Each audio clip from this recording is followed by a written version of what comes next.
I want to talk about the draft lottery tonight, and I guess the backdrop of the draft lottery tonight, I'd imagine, is the fact that Giannis is also saying, hey, I'm interested in seeing what is out there other than Milwaukee, according to Shams Charania of ESPN. And I'm just wondering if somebody gets a high lottery draft choice, or even Cooper Flagg, would that be something that somebody would even consider flipping for Giannis?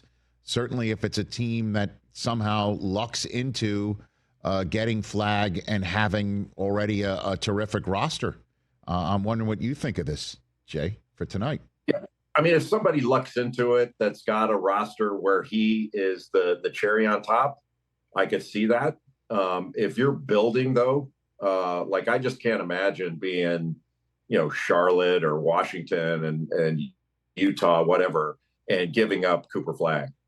He's 18 years old, and there are not guys that play that way at 18 very often.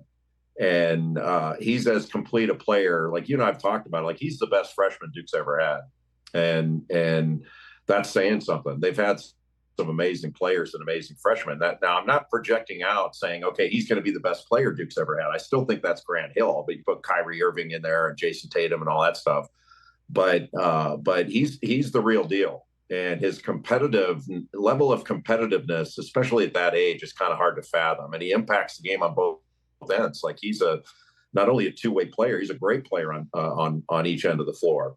Notice I don't say both sides of the ball. I don't know how that crept into basketball. I hate that. There are two sides of the floor, not two sides of the ball. That's football. But he plays both ends of the floor really well, and I just can't imagine. Like he's the real prize in this one. There are going to be other guys that are going to be great values, and I'm sure will have great careers. But there's no other player that's going to go number one. It's this is a no-brainer year as far as number one's concerned. Yeah, I guess throw Wembanyama out of the mix. Give me the last time there was such a no-brainer. Like this is where we name the lottery after somebody. Jay? Oh, there have been a lot of no-brainers in a particular year.